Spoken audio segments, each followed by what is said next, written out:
နင်မဲစဉ်းစားကြည့်စမ်းပါဆရာဝန်ဆိုတာဘယ်လောက်တောင်ကောင်းလိုက်လဲဘယ်လောက်တောင်ဂုဏ်ယူဖို့ကောင်းလိုက်လဲနင်မိသားစုတွေအတွက်ကောနင်ရဲ့ဆွေမျိုးတွေနင်ရဲ့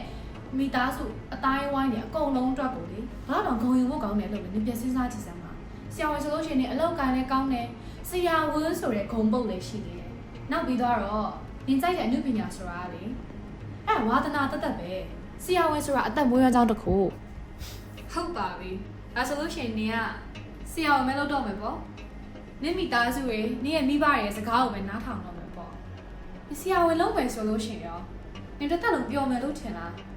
နင်သိချရတဲ့အမှုပညာရှင်ဘဝကိုနင်ကဆုံးရှုံးခံတော့မယ်ပေါ့အမှုပညာရှင်ဆိုတာနင်ရဲ့ဖြစ်တည်မှုပဲလေမဟုတ်ဘူးလားမဟုတ်ဘူးလား